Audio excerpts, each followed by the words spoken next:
Personne à Whitlock n'aurait dû survivre à cette scène.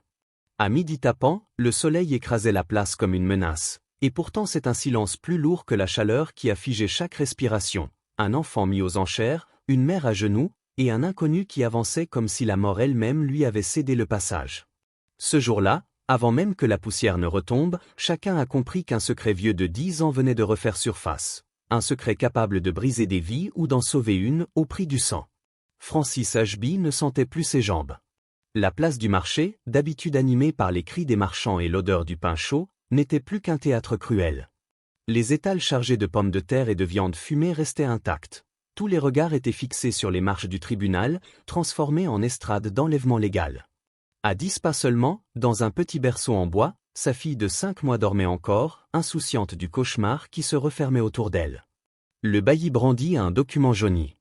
En vertu de l'article 3B du Code de recouvrement de Whitlock, l'enfant mineur est saisi comme garantie de l'endettement laissé par feu Gérald Ashby. Les murmures fusèrent. Quelques femmes suffoquèrent. Les hommes, eux, restèrent immobiles, habitués à se taire. Francis avança d'un pas, les bras tendus. « Elle n'est pas une propriété. C'est mon enfant. » Sa voix se brisa. 2 hommes en manteau poussiéreux lui saisirent les bras. Elle se débattit, hurlant, implorant, jusqu'à en perdre le souffle. L'enchère débuta. 100 $. Puis 150, une voix glaciale, un sourire mauvais. Gideon Quint, le magnate de Whitlock, l'homme qui possédait des mines, des tavernes et les destins de trop de familles. Je saurais mieux m'en occuper qu'une veuve sans un sou, lança-t-il en allumant son cigare. Francis hurla, supplia. La décision tomba, vendue. Elle s'effondra, prête à s'éteindre elle aussi, quand un bruit sec fendit l'air, des sabots, lents, réguliers, martelant la terre comme un tambour de guerre. La foule se tut. Un cavalier apparut, drapé de cuir usé, la barbe épaisse, les yeux imprenables sous l'ombre de son chapeau. Il s'arrêta, mit pied à terre, sortit une bourse de son sac et la laissa tomber au pied du bailli. Personne n'osa respirer. Francis leva les yeux. 10 ans plus tôt, elle l'avait tiré de la neige, blessé, mourant, sans nom et sans passé. 3 jours, elle l'avait veillé dans une cabane isolée, luttant contre la fièvre qui voulait l'emporter. Puis, un matin, il avait disparu sans un mot. Elle avait cru l'avoir rêvé. Et voilà qu'il revenait, non pas pour payer une dette, mais pour empêcher qu'on lui arrache ce qu'elle avait de plus précieux. Le bailli hésita. L'enchérisseur du passé sortit une seconde bourse, plus lourde. Quint recula d'un pas, la rage au visage. « Tu n'as aucun droit ici, étranger. » Le cavalier répondit d'une voix grave, « L'or en donne toujours un. » Le marteau tomba. Vendu à l'homme de la montagne. Francis courut vers le berceau, serra sa fille contre elle, le cœur tremblant. Elle murmura un merci brisé. Lorsqu'elle releva la tête, elle rencontra enfin son regard. Un regard qui portait le poids de ce qu'il avait fui pendant 10 ans et de ce qu'il venait de risquer pour elle. À cet instant précis, le temps sembla vaciller. Autour d'eux, la foule, d'abord tétanisée, se mit à chuchoter, incapable de comprendre pourquoi un inconnu offrirait une fortune pour sauver l'enfant d'une veuve qu'il ne connaissait pas. Mais Francis, elle, sentit une vérité lui traverser la poitrine comme un éclair. Cet homme ne venait pas seulement d'acheter la liberté de son bébé, il venait de briser l'emprise de Quint, un homme que personne n'osait défier. Le bailli rangea ses papiers, mal à l'aise, tandis que le cavalier restait immobile, les bras croisés, observant la mère et l'enfant comme pour s'assurer qu'il respirait encore. Le vent souleva un voile de poussière. Francis tenta de prononcer son nom, un nom qu'elle n'avait jamais connu. Il ne répondit pas, mais ses yeux trahirent une tempête silencieuse, de la reconnaissance, peut-être, ou un regret enfoui trop profondément pour être nommé. Quint, lui, recula davantage. Jamais personne ne lui avait fait perdre une enchère. Jamais personne ne l'avait forcé à reculer devant une foule. Son regard glissa de la bourse d'or à l'homme de la montagne, puis à Francis qui serrait son enfant comme si elle retenait le monde entre ses bras. Une ombre glacée passa sur son visage. Ce n'était pas terminé, et Francis le sut immédiatement. Une menace silencieuse planait déjà au-dessus d'eux. Ce jour-là, on aurait dit que le silence lui-même retenait son souffle. Car dans ses yeux, ceux de l'homme de la montagne, il n'y avait ni peur ni hésitation, seulement une vérité qui pouvait renverser tout Whitlock. C'étaient bien les mêmes yeux que dans les Rocheuses. Les mêmes ombres, la même intensité brute, la même présence qui avait autrefois saigné sur le plancher de sa cabane. L'homme qu'elle avait sauvé était revenu, et cette fois, c'était lui qui la sauvait. Mais la loi, elle, n'avait pas encore reculé. J'exige qu'on l'arrête, hurla K. Elle n'a aucun papier. Cet enfant est encore un paiement de dette. Francis recula, serrant sa fille contre elle comme un rempart fragile. L'homme de la montagne se plaça entre eux. Elle est avec moi, désormais, dit-il d'une voix calme. Qu'un cracha. Et toi, t'es qui au juste? Il plongea son regard dans le sien. Isaac Crow. Le nom traversa la foule comme un coup de feu au loin. Personne ne bougea, mais tous se rappelèrent. Ancien soldat. Disparu ensuite. Puis revenu des montagnes avec du silence, de l'or, et une réputation qui faisait taire les plus téméraires. Sous un ciel sans lune, Isaac chargea le dernier sac sur son cheval. Il ajusta la selle d'un geste ferme avant de se tourner vers Francis, qui tremblait dans l'ombre de l'allée derrière le saloon, son bébé serré contre elle. « Monte, dit-il simplement. Elle hésita. « Pourquoi fais-tu ça ?» Il ne répondit pas. Il la souleva d'un mouvement sûr, l'installa derrière lui, puis grimpa en selle. En quelques secondes, il s'éloignait déjà au galop, avalé par la nuit. Les sabots se perdaient dans la poussière et les aiguilles de pin. Il avait prévu cette fuite depuis longtemps, elle le comprit immédiatement. Ils roulèrent sous un ciel piqué d'étoiles. Le bébé dormait, enveloppé d'une épaisse couverture. Francis sentit la chaleur du dos d'Isaac, le rythme contenu de sa respiration, la tension constante dans ses épaules. Il ne parlait pas. Ne regardait pas derrière lui. Mais chacun de ses gestes trahissait l'instinct d'un homme formé à survivre dans l'obscurité. À la lumière tremblante de la lune, elle l'observa. Ce n'était plus l'étranger brisé qu'elle avait autrefois tiré d'une tempête. C'était un homme façonné par la solitude, les cicatrices et le passé. Elle frissonna non de froid, mais de souvenir. Elle avait aimé Gérald, ou du moins l'avait cru. Au début, il rêvait grand, souriait facilement. Puis les mines l'avaient rongé, peur, dette, violence. Et lorsqu'il mourut dans l'effondrement du tunnel, il ne laissa derrière lui qu'une enfant trop petite pour comprendre, et une veuve endettée jusqu'à l'os. Isaac, lui, ne disait rien. Mais ses actes parlaient avec une douceur presque sauvage. Ils atteignirent la première crête avant l'aube. Le sentier se resserra entre les pins, puis déboucha sur le bord d'un canyon. Francis suffoqua. 100 pieds plus bas, un ruisseau gelé serpentait entre des rochers acérés. Devant eux, un vieux pont de corde oscillait sous le vent. Isaac mit pied à terre, l'aida à descendre, prit l'enfant dans ses bras. Un par un, dit-il. Restez basse. Elle hocha la tête, les jambes molles, et posa le pied sur la première planche. Chaque craquement sonnait comme un coup de fusil. Ses doigts s'enroulèrent autour des cordes, son souffle devint court. À mi-chemin, un bruit retentit derrière eux. Des sabots. Plusieurs. Son cœur se serra. Ils nous ont retrouvés, murmura-t-elle. Isaac se tourna, avance. Maman. Elle courut la dernière portion, s'effondra sur le sol gelé. Isaac traversa à son tour, rapide malgré le poids de l'enfant et de son sac. À peine arrivé, il lui confia le bébé, tira son couteau. Ils seront là dans quelques minutes. Elle balbutia, qu'est-ce que tu fais? Il attaquait déjà les cordes du pont. Non. Et si on en a besoin plus tard? Sa voix resta froide, s'il traverse, nous n'aurons besoin de rien. Une première torche apparut sur la crête. Puis des cris. Isaac trancha la dernière corde. Le pont se déchira, hurla, puis bascula dans le vide. Les cavaliers s'arrêtèrent net de l'autre côté. Impuissants. Furieux. Un tir claqua dans l'air, inutile. Francis resta figé, la gorge nouée. Isaac, lui, observait le vide où le pont venait de disparaître, respirant lentement. La nuit retomba, calme, comme si rien ne s'était passé. Elle osa un pas vers lui. Tu savais qu'il viendrait. Il hocha la tête. Tu savais que le pont tiendrait juste assez longtemps. Nouveau signe de tête. Elle ne demanda rien de plus. Elle murmura seulement, merci. Isaac détourna les yeux. Ils marchèrent ensemble dans la forêt, silhouette parmi les ombres. Derrière eux, le pont brisé pendait comme un fil rompu, la dernière chance coupée par un homme qui avait déjà trop perdu. La cabane surgit enfin au pied d'un surplomb rocheux. La neige amortissait chaque pas. Isaac mena le cheval à l'abri, puis Francis entra, son enfant contre elle. La chaleur l'enveloppa immédiatement. L'odeur de résine, le feu doux, le calme, et là, près du foyer, un petit berceau en bois, sculpté avec une délicatesse qui n'avait rien d'un refuge sauvage. Ce lieu n'était pas une tanière. C'était un foyer, silencieux, soigneusement préparé. Un frisson lui parcourut la colonne. Isaac posa un bassin d'eau chaude et murmura. Dans la cabane silencieuse, quelque chose venait de se briser entre eux, un secret prêt à remonter, une douleur trop lourde pour rester cachée, et un lien fragile qui n'attendait qu'un souffle pour éclater. Elle tendit ses mains fissurées par le froid. Isaac les prit dans ses paumes calleuses et appliqua une pommade au parfum de pin, ses gestes fermes mais mesurés. Une chaleur lui monta aux joues. « Tu n'avais pas à faire cela, » murmura-t-elle. « Si, » répondit-il. Il déposa devant elle une soupe légère de racines et de venaison. Quand l'enfant remua, il lui montra comment placer une pierre chaude sous les couvertures et isoler le berceau avec de la cendre tiède. Cette nuit-là, Francis se réveilla d'un cauchemar, le vent frappant les parois. Isaac, toujours éveillé, rajustait une peau sur l'enfant. « Je rêvais comme toi, autrefois » souffla-t-il. Après l'avoir perdu.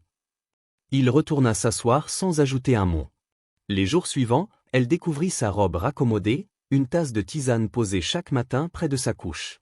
Quand elle lâcha un morceau de bois sur son pied, Isaac apparut, le ramassa et le jeta au feu. Il ne parlait presque jamais, mais ses actes portaient une attention qu'elle ne comprenait pas encore. Un soir, cherchant un linge, elle ouvrit un coffre au pied de son lit. Sous des pots, elle trouva un manteau militaire et des dessins. Le premier montrait une fillette aux boucles sauvages, un regard vif si proche de celui de sa propre enfant qu'elle en eut le souffle coupé. Le plancher gémit. Isaac se tenait dans l'embrasure, les yeux rivés sur le portrait. En quelques pas, il le lui reprit d'un geste urgent. « Où as-tu trouvé ça ?» Sa voix tremblait. « Je cherchais seulement un linge. » Il détourna le regard. « Je t'avais dit de ne pas toucher à mes affaires. » Puis, sans un mot, il sortit dans la tempête. Francis comprit alors deux choses. La fillette n'était pas un simple souvenir, et Isaac Crowe ne l'avait jamais retrouvée. Elle ne dormit pas. À l'aube, elle sortit. Isaac était assis au bord de la falaise, un petit couteau dans les mains. Elle s'approcha et s'assit à ses côtés. Sans un mot, elle posa le dessin sur son genou. « Si tu veux ma confiance, j'ai besoin de savoir. » Il resta longtemps silencieux. Puis sa voix, rauque, s'éleva. Elle s'appelait Ahsoka. Shoshone. Elle m'a sauvé pendant la guerre. Je l'ai épousée aussitôt libérée. Il regarda la vallée blanche. On vivait dans une tente, près de la rivière. Puis Nia est née. 2 ans. Des boucles partout. Une force incroyable. Il serra le couteau. Un jour, les soldats sont venus. Ils accusaient sa tribu de cacher des confédérés. Ils ont dit que ma fille ne devait pas être élevée par une sauvage. J'étais parti pour un travail. Je suis revenu sur des cendres. Ils ont pris Nia. M'ont brisé la jambe. Laissé pour mort. Francis sentit ses yeux se remplir. Mais tu as survécu. Il hocha la tête. Oui. Mais quelque chose en moi est mort ce jour-là. J'ai mis 1 an à remarcher. Quand j'ai enfin pu la chercher, elle avait disparu sans trace. Aucun dossier. Aucun nom. Rien. Le seul souvenir que j'ai gardé, c'est ce couteau. Ahsoka me l'avait offert le jour où Nia est née. Francis ne put retenir ses larmes. Je suis désolé. Isaac tourna enfin vers elle un regard profond. Tu voulais savoir pourquoi je t'ai aidé, ce jour-là, sur la place. Elle acquiesça. Parce que je t'ai vu te battre pour ta fille. Comme j'aurais voulu pouvoir le faire pour la mienne. Francis avança lentement la main. Ses doigts rencontrèrent les siens, et cette fois, il ne se déroba pas. Le vent chargé de neige balayait leurs silhouettes immobiles. Francis sentit la rugosité de sa main, la fatigue sous sa peau. Elle comprit alors qu'il ne cherchait pas seulement à protéger une inconnue, il tentait de réparer quelque chose en lui. Il ferma les yeux un instant, comme si ses mots avaient trouvé une fissure dans son armure. Au loin, les bois craquaient sous le givre. Ici, une paix fragile naissait. « Tant que vous serez sous mon toit, personne ne vous prendra ce que j'ai perdu, » murmura-t-il. Les doigts de Francis se resserrèrent autour des siens, portés par la lumière pâle de l'aube. Et pourtant, derrière cette paix nouvelle, Francis sentait une autre vérité approcher, comme une ombre prête à franchir la lisière des arbres. Rien n'était fini. Leur survie dépendrait de secrets encore enfouis et de choix qu'ils n'avaient pas voulu faire. Tous deux le savaient. Au pied de la montagne, l'aube semblait retenir son souffle, un homme promis à la corde, une enfant volée, et une vérité prête à exploser devant tout Whitlock, mais seulement si une femme osait défier la mort elle-même. Il ne retira pas sa main. « J'irai avec toi, » dit Francis doucement. « Pour la retrouver. » Isaac cligna des yeux. « Tu as ton propre bébé à protéger.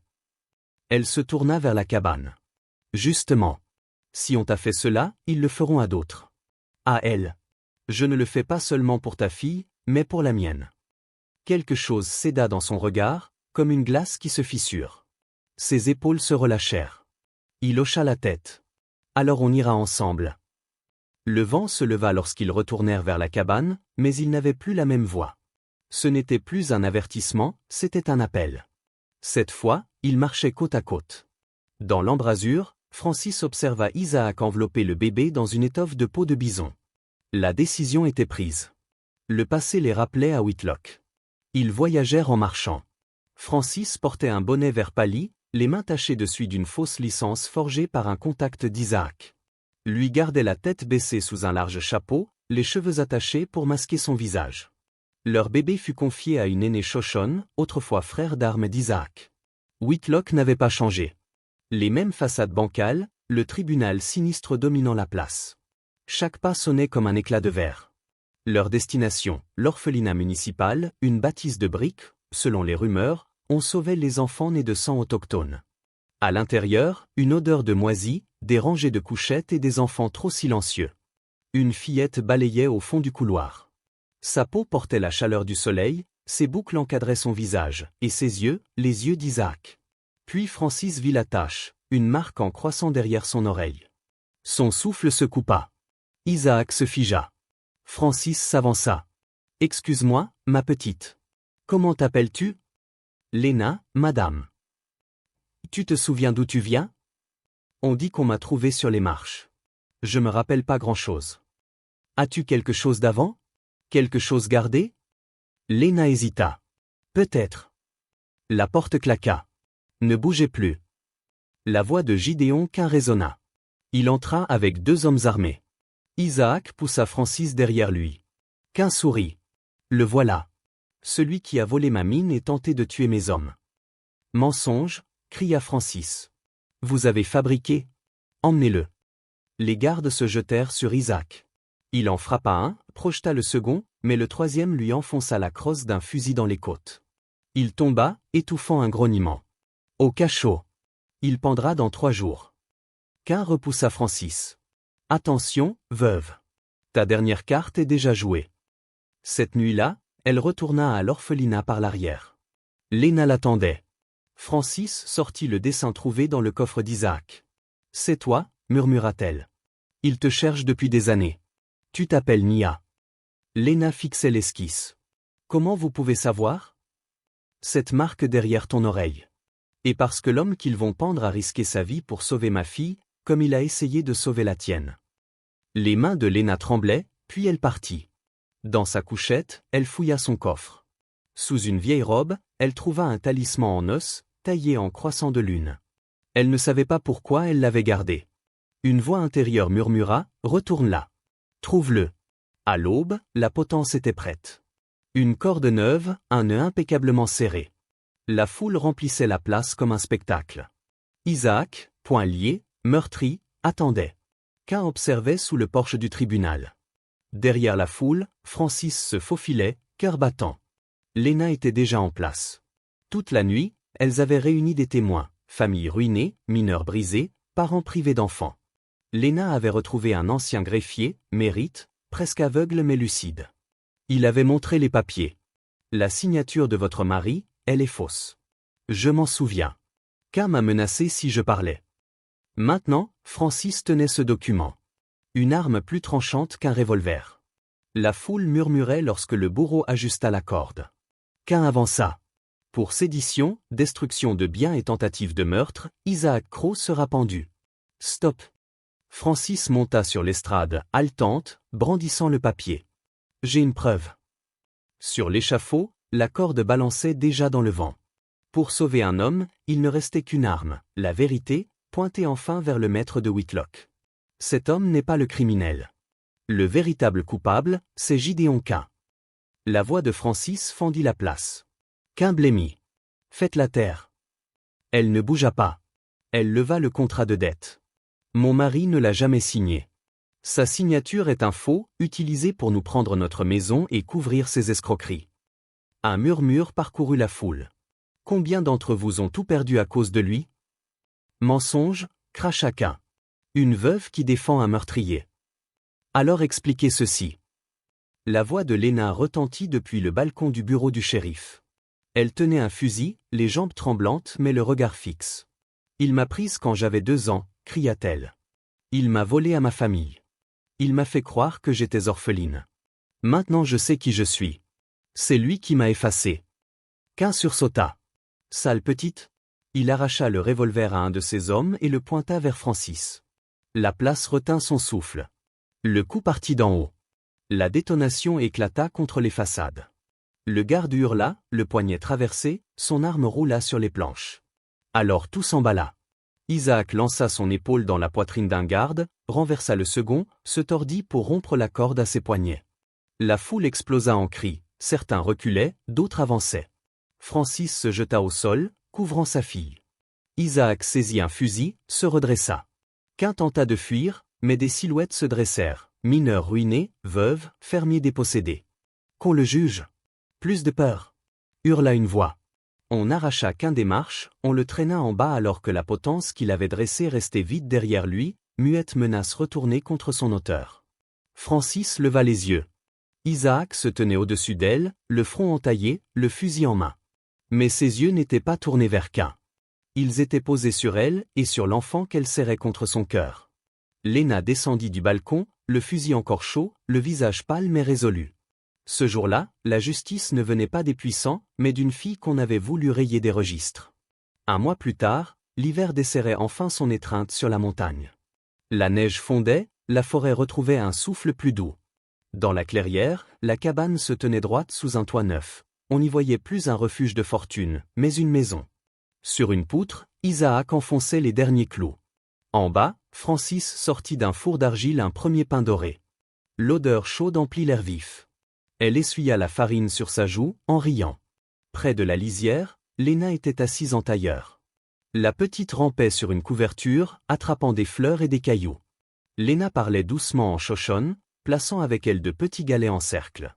C'est pour protéger, expliqua-t-elle. On met au centre ce qu'on refuse de perdre. Francis les observa longtemps. Sa fille riait sans peur, et le rire de Léna s'y mêlait, plus clair que dans n'importe quel dortoir d'orphelinat. Ce n'était plus seulement l'enfant volé. Au coucher du soleil, quand le ciel prit une teinte de cuivre, Isaac descendit du toit, la chemise couverte de sueur. Francis ramassait du bois près du perron. Ils se croisèrent à mi-chemin. Il lui tendit une tasse de thé chaud. Elle la prit, leurs doigts se frôlèrent, et cette fois elle ne lâcha pas sa main. « Je ne t'ai jamais vraiment remercié, dit-elle. »« Tu l'as fait, répondit-il. Le jour où tu as choisi de rester. » Ils restèrent là, sans parler, le vent tournant autour d'eux. Puis Francis se pencha et posa ses lèvres sur les siennes. Ce n'était ni un adieu ni une prière, mais la réponse de 2 vies cabossées prêtes à s'enraciner au même endroit. Isaac répondit au baiser avec une douceur grave. Quand ils se séparèrent, un regard suffit. Nous sommes encore là. Ensemble. Cette nuit-là, Francis grava au-dessus de la cheminée une phrase entendue dans son sommeil, « Il y a des enfants nés dans la guerre, mais élevés par un amour plus fort que la loi. » Au bout du compte, ce n'était ni le sang, ni les juges, ni les papiers qui les avaient unis. C'était le choix répété de rester ensemble malgré la poussière, la peur et les cicatrices, sur une terre où la loi avait si souvent trahi les plus faibles, mais où, parfois, l'amour tenait enfin parole. Ensemble, enfin.